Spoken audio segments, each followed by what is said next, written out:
देखिए mutual fund के अंदर इन्वेस्टमेंट करने का दो ऑप्शन होता है, एक होता है डायरेक्ट प्लान, एक होता है रेगुलर प्लान। परंतु दोनों के बीच में क्या डिफरेंस है जो कि लॉन्ग टर्म में आपको मिलने वाली रिटर्न के ऊपर देखने को मिलता है, और ये समझना आपके लिए बहुत ज़रूरी है, जो कि आज इस वीडियो के अंदर मैं आपको बताऊंगा। नमस्कार, मैं विजय कुमार, बिजनेस कंसल्टेंट। देखिए नॉर्मली क्या होता है ना, अगर आप किसी भी प्रोडक्ट को खरीदना चाहते हैं और आप डायरेक्ट प्रोडक्ट बनाने वाले मैन्युफैक्चरर से खरीद रहे हैं, तो फिर आपके और मैन्युफैक्चरर के बीच में कोई भी मिडिल मैन नहीं होता है जिनका मार्जिन या कमीशन होता है। परंतु सेम प्रोडक्ट को देखिए, अगर आप रिटेलर से खरीद रहे हैं या फिर होलसेलर, डीलर, डिस्ट्रीब्यूटर से खरीद रहे हैं, तो फिर आपके और मैन्युफैक्चरर के बीच में ये लोग मिडिल मैन होते हैं जिनका मार्जिन या कमीशन होता है। तो सेम लाइक देखिए म्यूचुअल फंड के अंदर डायरेक्ट प्लान और रेगुलर प्लान में भी ये चीज़ें देखने को मिलता है।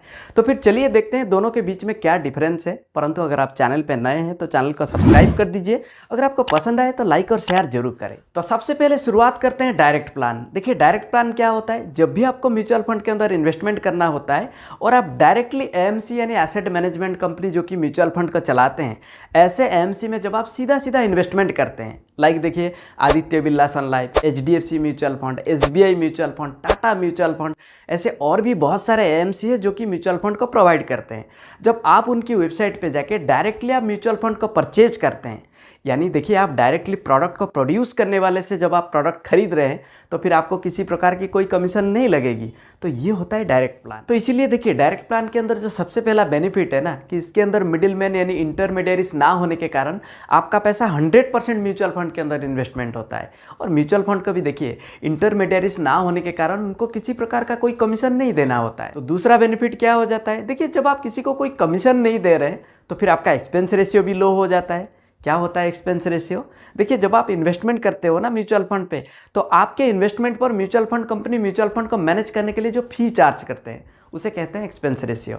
परंतु देखिए म्यूचुअल फंड के अंदर डायरेक्ट प्लान में इन्वेस्टमेंट करने का मतलब है कि आप बिना एजेंट, बिना एडवाइजर के उस म्यूचुअल फंड पे आप इन्वेस्टमेंट कर रहे हैं। और दूसरा देखिए रेगुलर प्लान, यानी जब हम रेगुलर प्लान में इन्वेस्टमेंट करते हैं तो हम म्यूचुअल फंड के किसी एजेंट, एडवाइजर, ब्रोकर, हम इनके थ्रू देखिए म्यूचुअल फंड पे इन्वेस्टमेंट करते हैं। यानी देखिए हमारे और म्यूचुअल फंड के बीच में एक मिडिल मैन आ जाता है। लाइक देखिए ये ब्रोकर भी होता है, बैंक भी होता है, एजेंट भी होता है, एडवाइजर भी होता है। एक एग्जाम्पल से समझते हैं। देखिए सपोज देखिए एचडीएफसी का बैंक भी है और एचडीएफसी का म्यूचुअल फंड भी है। अब देखिए एचडीएफसी म्यूचुअल फंड को अगर आप एचडीएफसी बैंक में जाके खरीदते हो तो फिर आपको कमीशन देनी होगी, क्योंकि एचडीएफसी बैंक जो है ना, ये एचडीएफसी म्यूचुअल फंड यानी एचडीएफसी एएमसी का ब्रोकर है। यानी देखिए जब एचडीएफसी बैंक आपको म्यूचुअल फंड बेचेगा तो फिर एचडीएफसी एएमसी को, एचडीएफसी बैंक को कमीशन देनी होगी। इसीलिए देखिए जो एएमसी होते हैं ना, उनके लिए कमीशन एक एक्सपेंसेस बन जाता है। परंतु देखिए अब सवाल आता है, आपको कैसे पता चलेगा डायरेक्ट प्लान और रेगुलर प्लान। और इसके लिए देखिए सपोज आप moneycontrol.com पे जाते हैं तो वहाँ पे ना आपको म्यूचुअल फंड का ऑप्शन दिखाई देगा, और उसमें जब आप फाइंड फंड को सिलेक्ट करेंगे तो नीचे देखिए आपको डायरेक्ट प्लान और रेगुलर प्लान दिखाई देगा।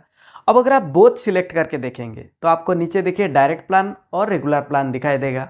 अब अगर आप डायरेक्ट को चुनेंगे तो डायरेक्ट का एनएवी देखिए, और सेम फंड का अगर आप रेगुलर चुनेंगे तो उसका एनएवी आप देखिए, जो नेट एसेट वैल्यू होता है एनएवी, ये अलग अलग होगा। यानी डायरेक्ट एनएवी हमेशा रेगुलर से ज़्यादा होगा, क्योंकि डायरेक्ट में आपका पूरा पैसा लग जाती है जबकि रेगुलर में कमीशन जाती है। तो फिर चलिए एक फटाफट कंपैरिजन देख लेते हैं direct plan versus regular plan. देखिए डायरेक्ट प्लान के अंदर एक्सपेंस रेशियो कम होता है क्योंकि आप डायरेक्ट एसेट मैनेजमेंट कंपनी से खरीदते हैं। परंतु रेगुलर प्लान के अंदर एक्सपेंस रेशियो ज़्यादा होता है क्योंकि आप किसी इंटरमीडियरीज के थ्रू जाते हैं। रिस्क की अगर हम बात करें तो डायरेक्ट प्लान के अंदर देखिए कोई एडवाइस या गाइडेंस आपको नहीं मिलती है, आप अपने हिसाब से किसी भी फंड को खरीदते हैं। परंतु रेगुलर प्लान में देखिए आपको एजेंट और एडवाइजर से एडवाइस और गाइडेंस भी मिल जाती है। एनएवी की अगर हम बात करें तो डायरेक्ट प्लान में एनएवी लिटिल बिट हायर होती है, परंतु रेगुलर प्लान में एनएवी लोअर होती है। और डायरेक्ट प्लान में देखिए कम कन्वीनियंस होता है, यानी केवाईसी से लेके फंड सिलेक्शन सब कुछ आपको करना होता है। परंतु रेगुलर प्लान में आपके जो इंटरमीडियरीज है ये सब काम करने में आपको मदद करते हैं। डायरेक्ट प्लान में रिटर्न थोड़ा सा ज़्यादा होता है क्योंकि एक्सपेंसेस कम होता है, परंतु रेगुलर प्लान में देखिए इसमें रिटर्न थोड़ा सा कम आते हैं क्योंकि शुरुआत में कुछ एक्सपेंसेस लगते हैं। और फाइनली देखिए अगर आपके पास फाइनेंशियल नॉलेज नहीं है और आपको लगता है कि आप खुद इसको मैनेज नहीं कर सकते हैं, तो फिर आपको डेफिनेटली रेगुलर प्लान में इन्वेस्टमेंट करना चाहिए। तो इस वीडियो के अंदर इतना ही था, और मुझे उम्मीद है कि आपको ये वीडियो पसंद आया होगा। अगर आपको पसंद आया तो लाइक करिए, शेयर करिए और चैनल को सब्सक्राइब कर दीजिए। तब तक के लिए मैं विजय कुमार आप सभी लोगों को हृदय की गहराइयों से बहुत बहुत धन्यवाद।